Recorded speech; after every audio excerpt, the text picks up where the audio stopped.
to her.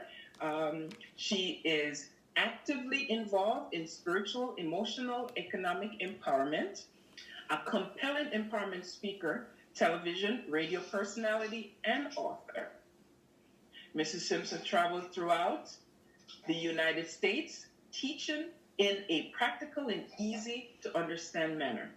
Her simple approach motivates everyone who hears her message to take action to change their future. Her commitment is to engage people with the thought, if money were not an issue, what would your life's purpose? Or what would be your life's purpose? I'm going to read that again.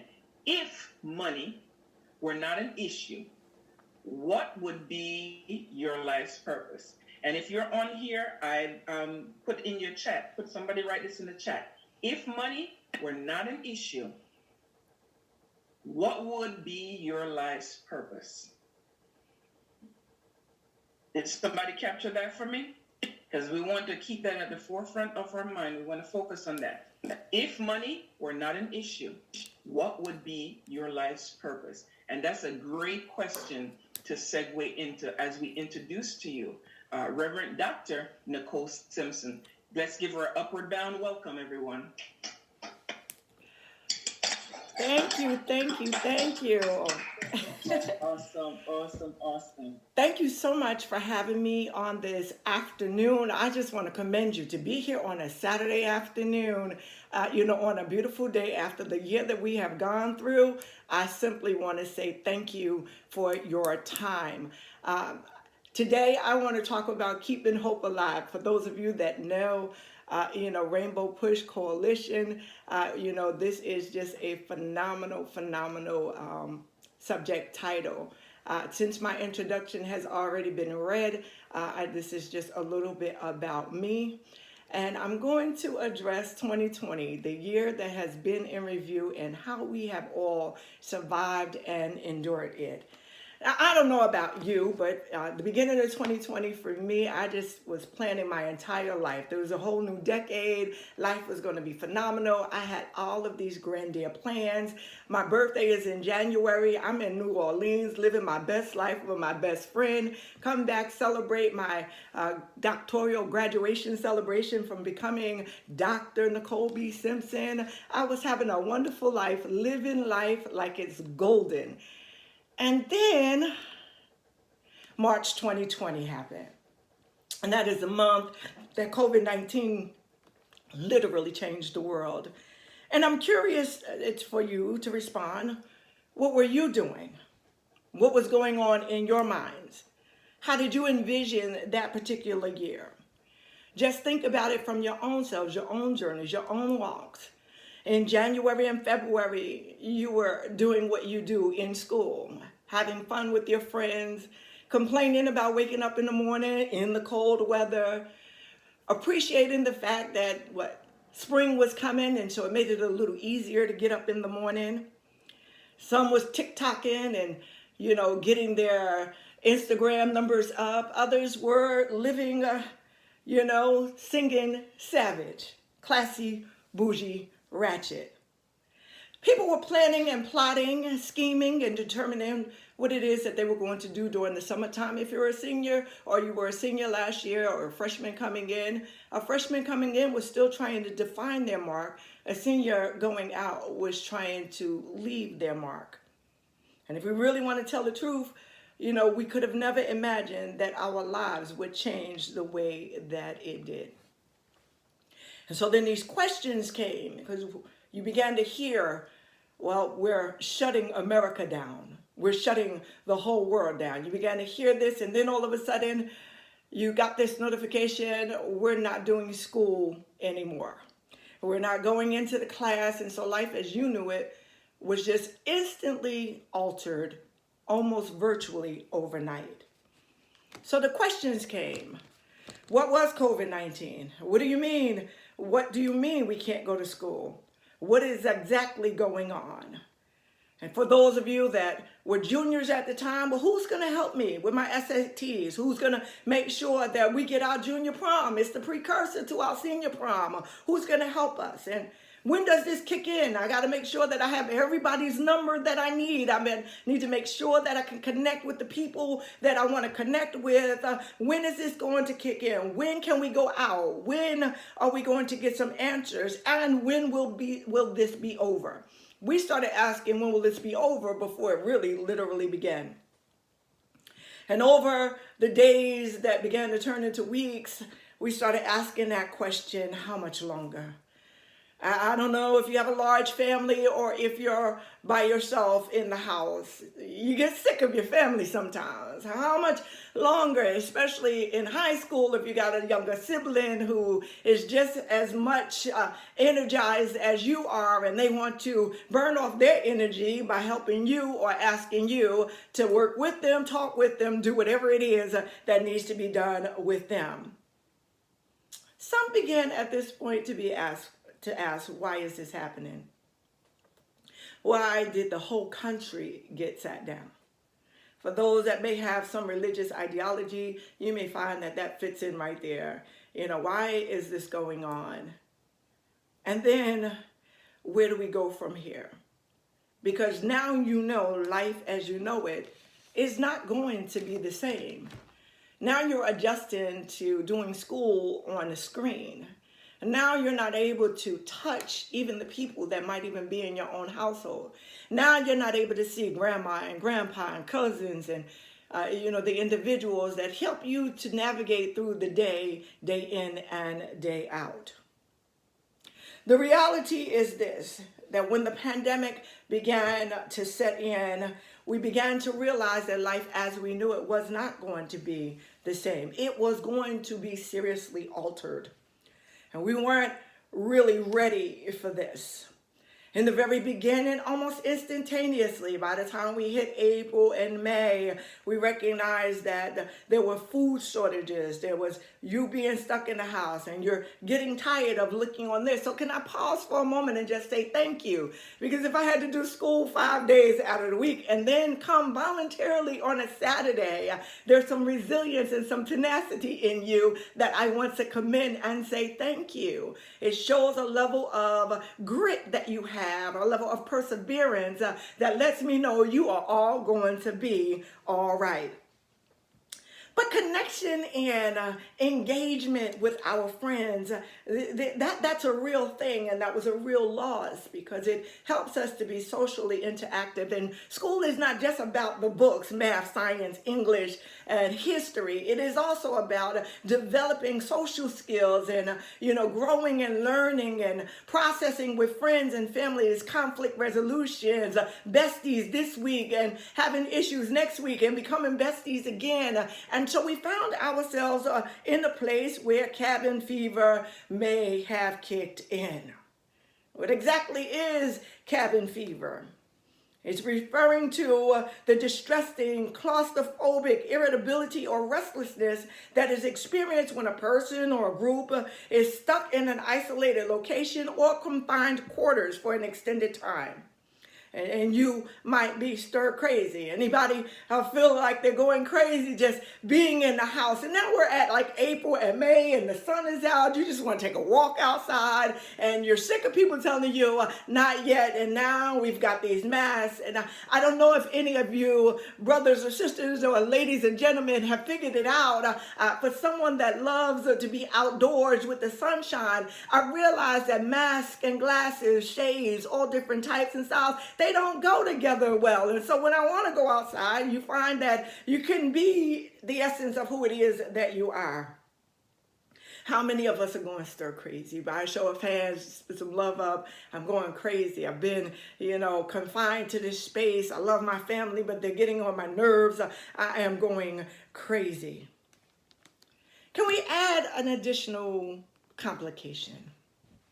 That additional complication being that at the time in which we found ourselves stuck in the house, we found that a black man was chased down for being black in a neighborhood that 3 white men didn't think he had the right to be in.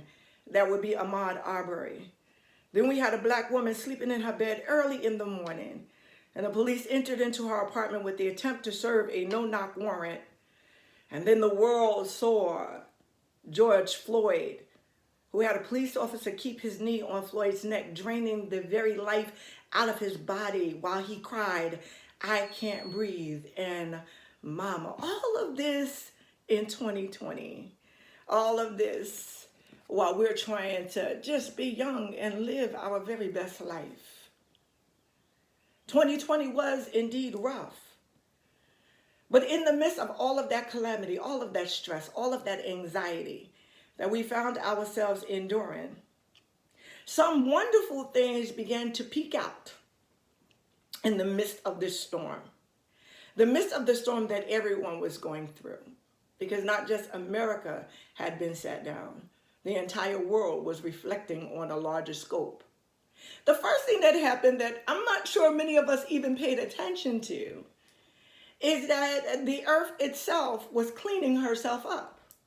See, we had not really been the best stewards of the earth, but the fact that no one could drive, all of the smog and all of the air that was being poor quality of air, it was cleaning itself up. I thought that was absolutely fascinating from a scientific perspective. Now, I never really did well in science ever before, but if you've had the privilege of going to California or go up in the mountains to be able to breathe fresh air when we could go outside, the marvel of the earth cleansing herself was just very fascinating to me.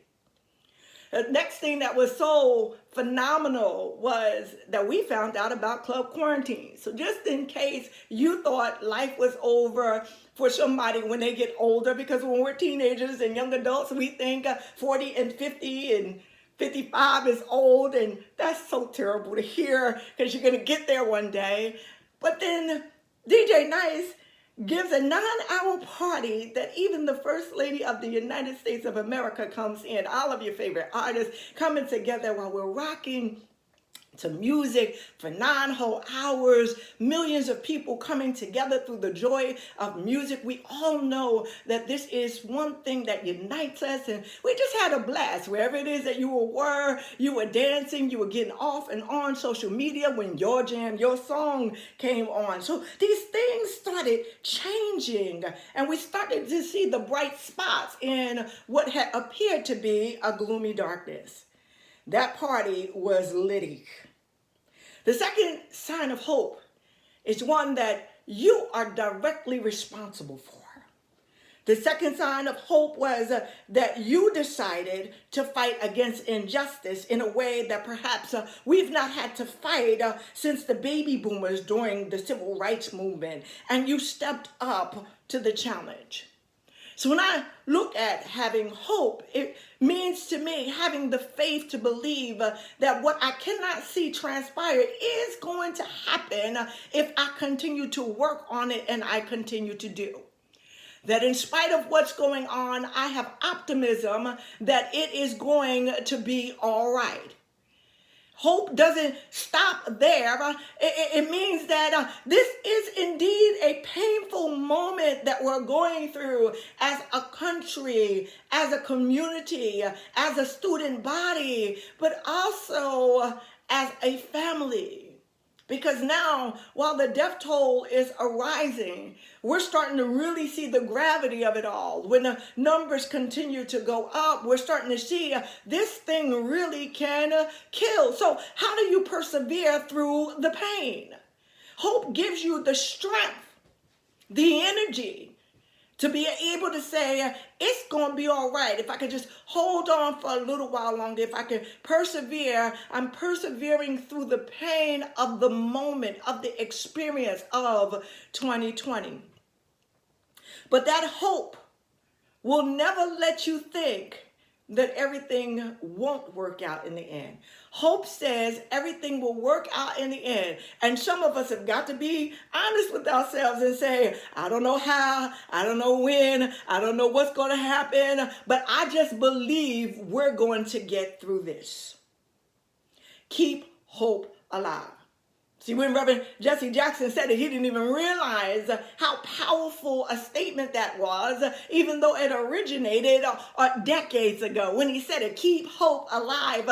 It's what gets us up and allows us to face day in and day out whatever life is throwing our way. Because I have the faith, I have the optimism, despite what it looks like. I have the perseverance. And even though this hurts right now, I just believe everything will work out in the end. And look, we made it through 2020. Some schools are starting to open up. Some schools are finding themselves in a hybrid, and you're able to go outside and engage with your family and your friends. It looks like you and your family might have made it, and things are starting to turn again. Things are starting to happen again. And now we're faced with this new normal. Can I just pause for a moment? Because sometimes you might hear adults and grown-ups say, I just want things to get back to normal again.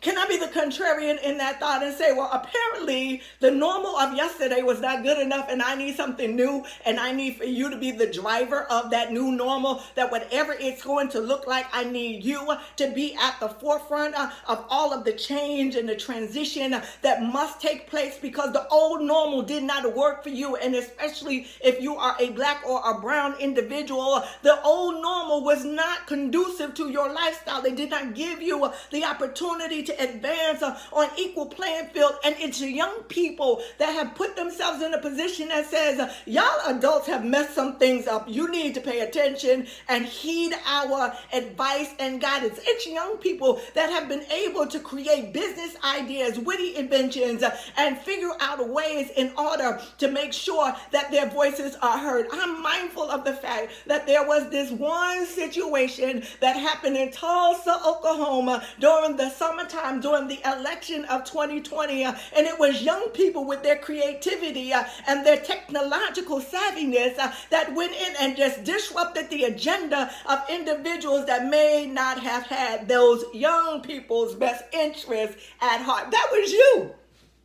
People like me, we didn't think, well, let's just go ahead and order the tickets, and when they go and have this big rally, no one shows up. And you didn't hide it. You told us what you were going to do, and it was a running joke that nobody believed. But you sure showed us that your ingenuity, your creativity, your methodology of doing things may not be considered the norm, but you almost said there's a new sheriff in town and our voices will not be silenced. You ought to give yourself some credit for that, because no one wants to go back to normal. This is what I've seen from you, and we can learn from your contributions. You are resilient. When you think of resilience, it is individuals that have been able to withstand or recover quickly from difficult conditions. You can spring back into shape after bending and stretching or being compressed. Here's the most unfortunate portion of this story. It's unfair that we've made you be resilient in this period of time. It really isn't fair that you've been put in this position or this predicament. Life is not supposed to be the way that it was since you came into this earth. You're really supposed to be enjoying your high school days and not really thinking about or having the pressures that have been associated with COVID-19. The pressures that have gone along with family dynamics, the pressures that have gone along with how to still be successful in school, even though this is not the way that you have been accustomed to surviving and or learning during this period of time. The financial pressures of your family that may have been, not conscious to you because your parents kept that separate. But now that you see everything that's going on, there's stress and woes and anxiety from your parents, that now that everyone is in the house together, we all can see it. We all experience it. The pressure of underemployment and those individuals that have been the essential workers. So you have the stress of saying, well, mom and dad may have to go to work or what have you, and in them going to work when other people don't follow the rules, they make not only themselves vulnerable, but now we all in the house keep getting quarantined. How many of us have been, on the COVID alert because they might have been exposed? You mean I've got to just stay in the house another 7 to 10 days? I got to go get tested again. Your resilience in this moment that you've endured all of this shows that you are stronger than you gave yourself credit for. That part right there just excites me every time I go through something that I didn't think I was going to get through. Like, I thought this test, this situation, this scenario was going to be the thing that made me crack. I thought this experience that I'm enduring was going to be the most devastating experience. And when I'm a little older than you, just a little bit, but a little older than you, when I got over to the other side and I look back and I say, wow, we made it, I want you to know that you're stronger than you give yourself credit for.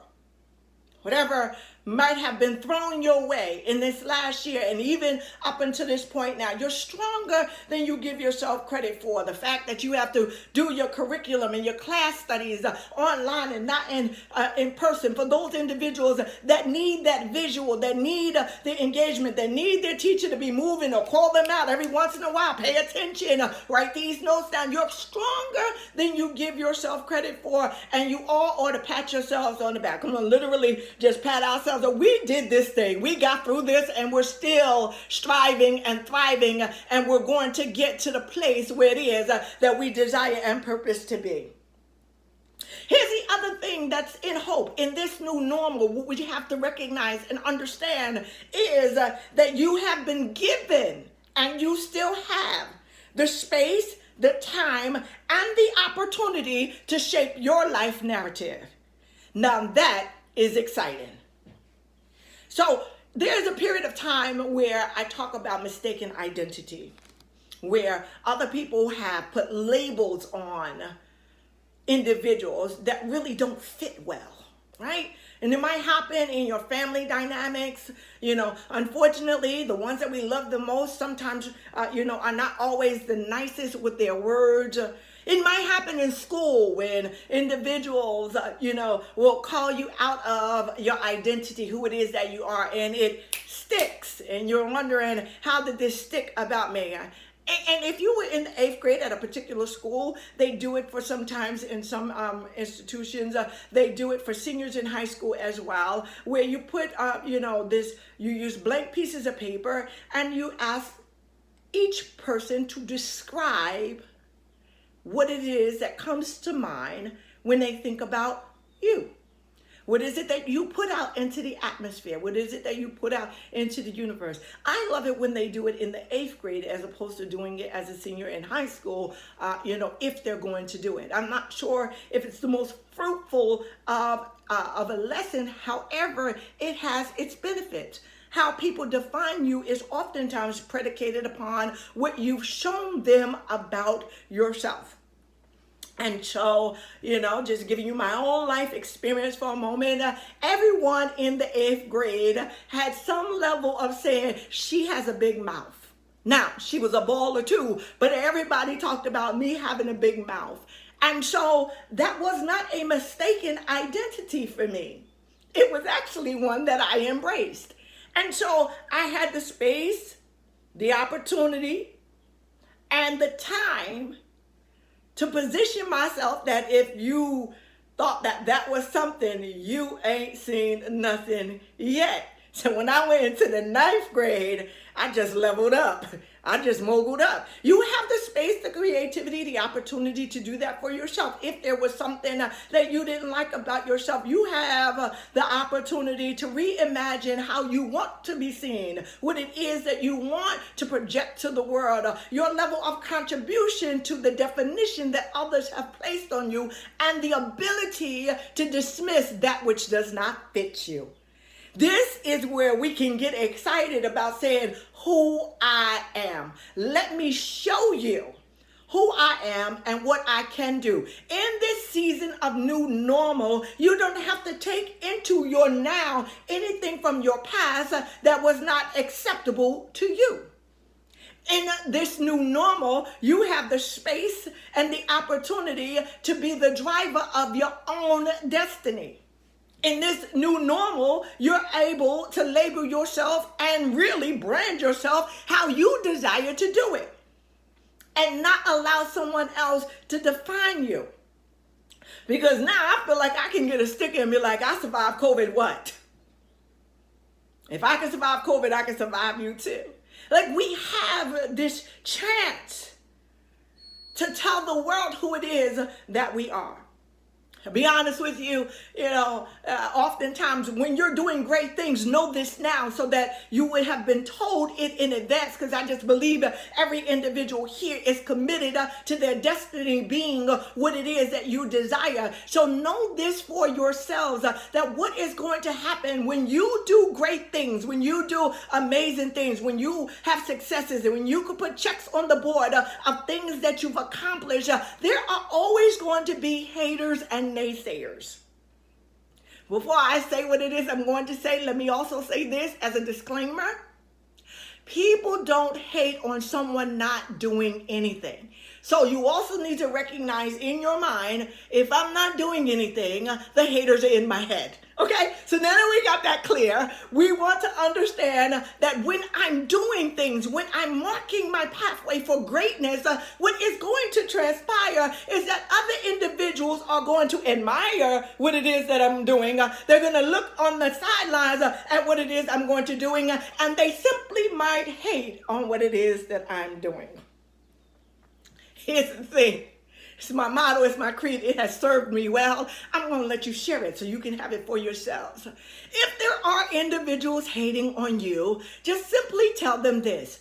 Hold up, not yet. I'm just getting started. Let me give you something to talk about.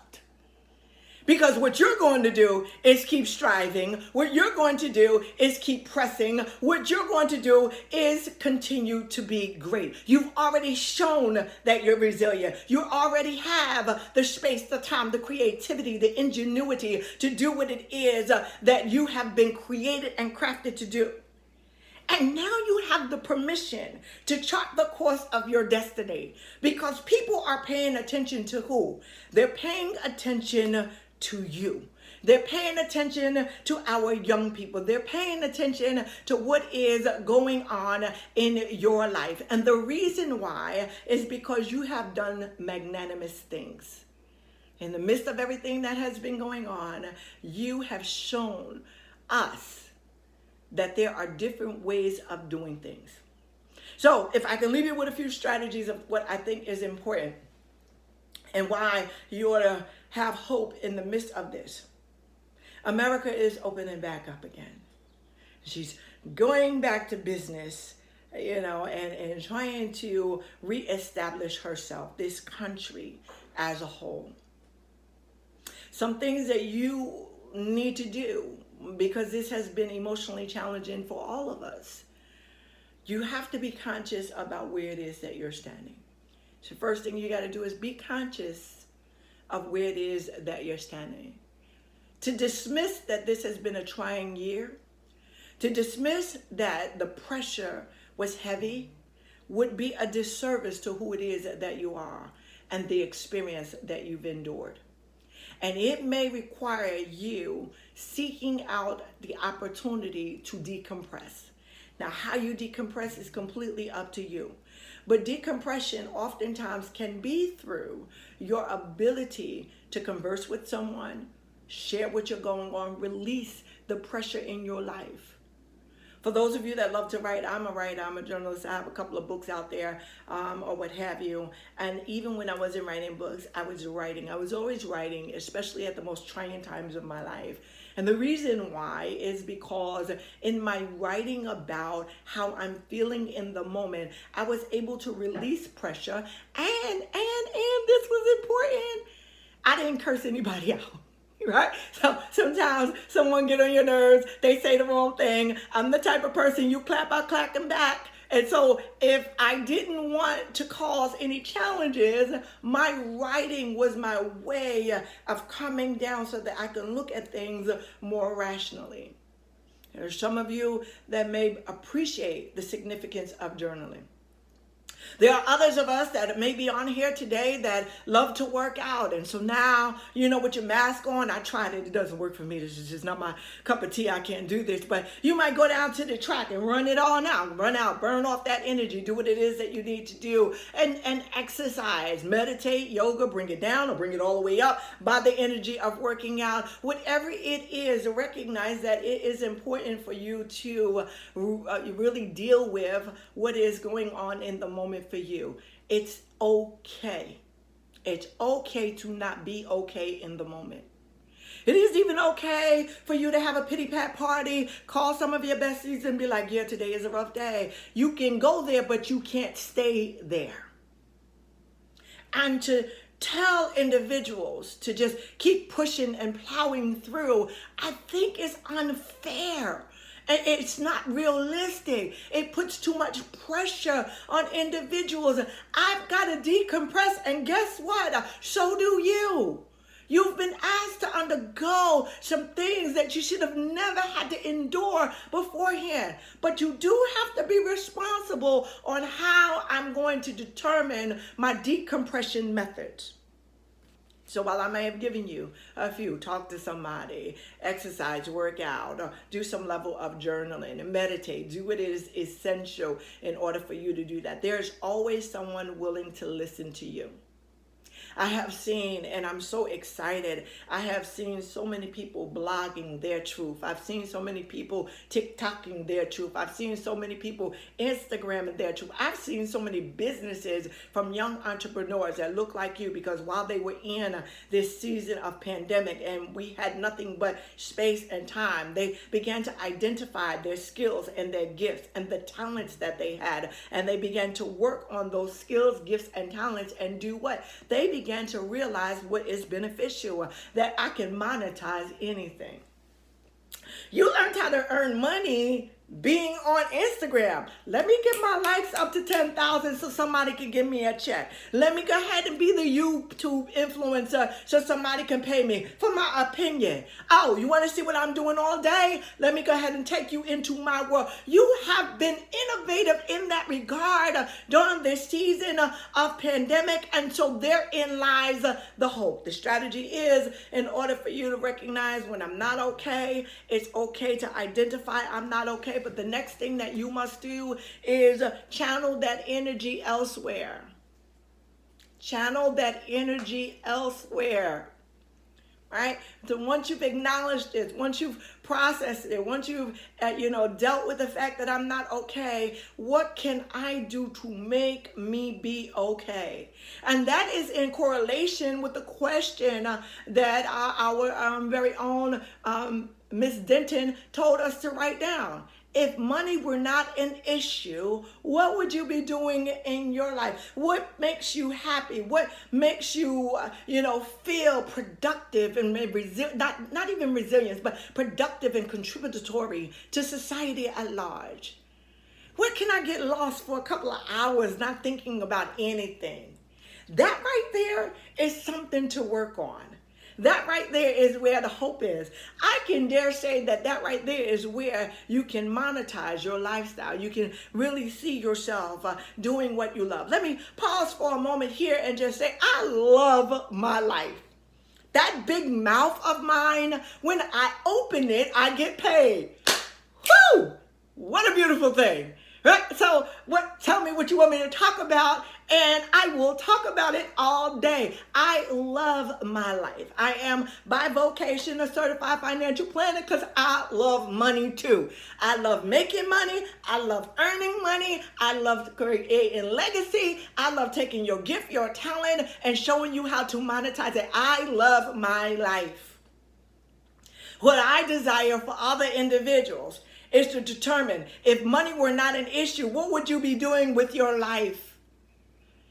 And it may not necessarily be something that is part of vocation. I love my life too because I get to help people every day, all day. It's like I get to talk to people. That's wonderful. But I also have a passion for individuals that have been marginalized and oppressed. And so it led me to a work of charitable service, to which this year we're celebrating 20 years of being in existence, where I help people who are struggling level up. I like the words mogul up, level up. I love them, and I love to see people believe it in themselves. I love raising the bar for individuals like you, saying that you're starting off from a different parameter than where I ever been. And so if you can figure out what you love to do, and we determine your natural gifts, your love for whatever it is, and figure out how you can earn doing that, then we are on the right course for you charting your own destiny. At your age, imagine getting paid for what it is that you love. Exploring it. Even if you got to go in a different route and make sure that you have the ability to earn. See, because me being a CFP and having my own financial planning firm, that's how I pay my bills. And I pay my bills somehow. I happen to love what I do. I'm very, very good at it. But I have that to help me determine if money were not an issue, what would I be doing with my life? For me, they conflate. That's beautiful. You have the space and the opportunity to make that happen. When given time, which is what it is that we've all had, when given time, we have the greatest opportunity to create the best life plan that you could ever have. Your new normal is identifying this. And I want you to write this down, whether you have your tablets and your cell phones. I am a business. I'm a business. Everything about me is a business. I am a business. And I understand that there are moments in my life where I have to put deposits in and I may have to cash out. There are things that I may have to do in order to earn $1 in order for sustainability. But as long as I keep in my mind that I am a business and my business of me wants to be happy, my business of me wants to be a contributor to society, my business of me wants to establish, create, or design legacy, we find ourselves in a place well, we're better off than we could have ever been. When you get this lesson early in life, what you do is you have a head start. Parents, oftentimes, and especially in our age, we're figuring that out now because the age of pandemic made many adults recognize I need to and I can. And I'm giving myself permission to press toward the things that I love to do. You get to figure it out. Years before me, years before us. So where we might be regrouping and reshaping our lives, you get to create it the way that you want it now. This is Upward Bound. So I understand that all of you are on, I would imagine or surmise the college trajectory pathway. And I commend you for it. I want to just share this in my closing. Some people say I messed up my life, but it turned out pretty all right for me. I am a teenage mother. I graduated from high school with a scholarship to Seton Hall University. I got pregnant on graduation night a long time ago. I come from an environment where you don't get to go to school and have a baby. I came from the hood, y'all. And so my life took its turn in that moment. I was fortunate enough that when I started working, I used to work at the Military Ocean Terminal a long time ago. I received my first raise on the job that I was at with a young baby. That raise was 50 cents. And I made up in my mind at that time, I cannot live my life one 50-cent raise after another.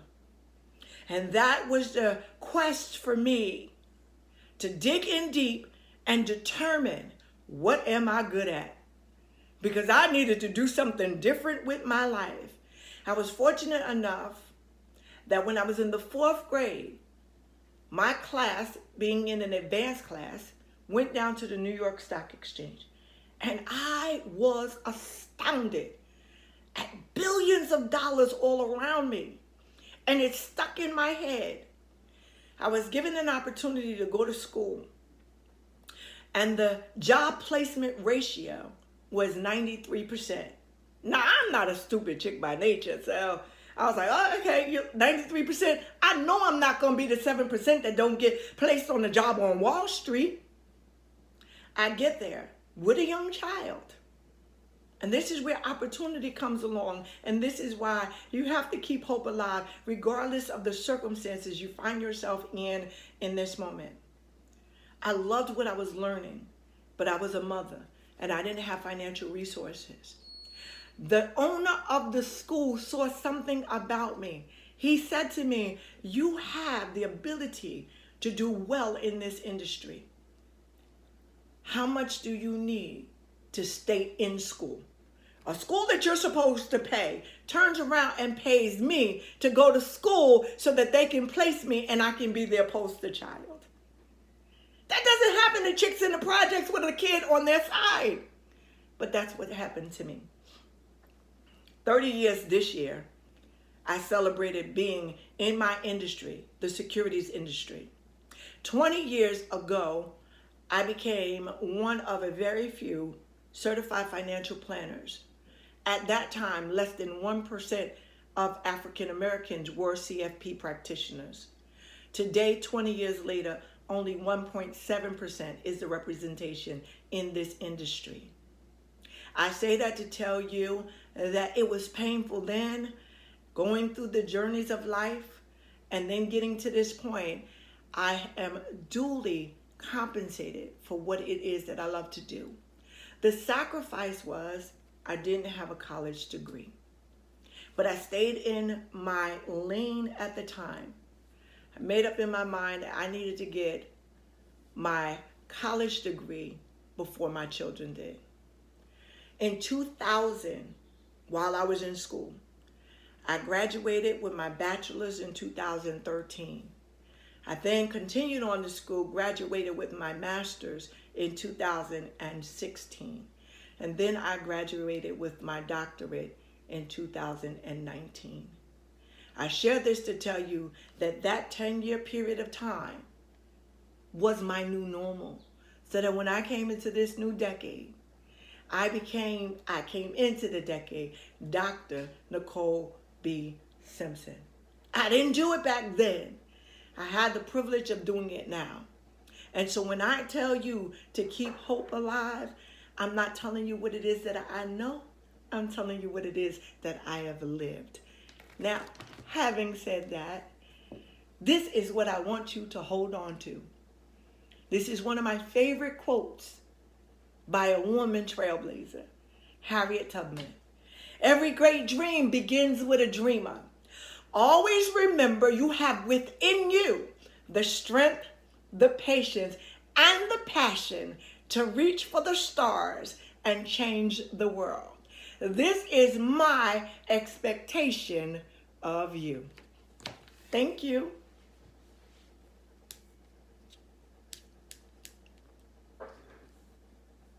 Thank you. That was great. A quick question I like to ask while it's on my mind. Yes, sir. What do you, we have, we work with the seniors and some of them are interested in business. What do you suggest they do before going to college? Like, would you suggest they do an intern? If they want to own their own business, what would you suggest? That's exactly what I would suggest. So can I give myself a little plug before I do that? So I literally yesterday just launched something I've been working on for the last 10 years. and it is an entrepreneurial program for returning citizens, individuals that have been incarcerated and they come back out and they're underpaid because they may not have had this had the social capital necessary, and they have a blemish on their backs as a result of having been incarcerated. My goal has been to create entrepreneurship opportunities. We literally are launching our inaugural cohort on May 13th. 10 weeks, 20 classes for those individuals. I'm so proud of it. It took me 10 years to get it off the ground or what have you. I believe in entrepreneurship opportunities. I do not dismiss it for college. So what I do suggest is, if you know what it is that you're passionate about, find a mentor in that arena and let them, shadow them. If you can give your time and your services for free, then do that, because the field experience that you will accumulate during that period of time will be invaluable to you in a way that you cannot imagine while you're going to school. You will then find that you may want to take some classes in school that will create a hybrid between you being your own business owner, and if you still want to make a diametric contribution in corporate America. Here's the thing that people don't understand and they get nervous about. They get scared to ask. Ask, can you be someone's mentor? I promise you that they will be so privileged that you ask them, that very often, if their business is straight, they will take you under their wing. Just ask in the field that you're interested in. It will also help you to realize, is this something I really want to do? And not just be interested from a distance. Thank you for that question. Thank you for your answer. I wrote in the chat, that's why we have work study for our students to take advantage of those situations. And I really appreciate, we really appreciate you taking out your time and speaking to our young people who needed to hear a different voice besides myself or the up or down staff. So I don't want to step on anybody else's toes. Any other questions for Ms. Simpson? Thank you very much. Thank you, Mr. Cody. I just want to thank you, Reverend Dr. Simpson, for such a great presentation. I was inspired by your words, and I know that some few students chimed in to say thank you as well. So I just want to say it was great. I know we had a question. Someone wanted to know what was the reverend. I am a pastor. If you could answer that. So, legitimately, I'm an ordained. I was an ordained elder. I am a pastor. I celebrated five years in age of pandemic, but I have a very vibrant church that is trailblazers in our own right. We believe in holistic ministry. So, the Reverend is my ministerial title. Awesome. Thank you so much. Do we have any other questions for the chat? I don't see any further questions. Okay. But we have a student that said that your story was amazing. Thank you. Yes, I must agree. Very inspiring. Somebody said students are asking for. I'm sorry. Yes. Someone is asking for your contact information. So, Dr. Simpson, if you could put your contact information in the chat. I see that they are moving in the direction of, communicating with you. That's great. Let me just say this to anybody that aspires to consider entrepreneurship opportunities. I have a workbook that is consistent with the You Are a Business. It really helps you to hone in on, I just want to make sure I typed it right, to hone in on your gifts, your talents. It channels your energy to think about it succinctly. And so if you're very interested in it, that's my email. If you email me, I will send you a copy of it. So that you'll have it, and it can be your jump start to kind of look at that if you so desire. That is awesome. Thank you so much. We'd love to hear from you again. This was great. Students, if you could just use your emoji icons, if you could turn your camera on, whatever you can do just to show Reverend Dr. Simpson, what a wonderful job she did, and that we appreciate her words of wisdom. Thank you all so much. Thank you, Dr. Simpson. And it was an honor to have you online with us today. The pleasure Thank you, was Mr. mine. Cody, Dr. Thank you. Valier, and Miss Maria for a great job.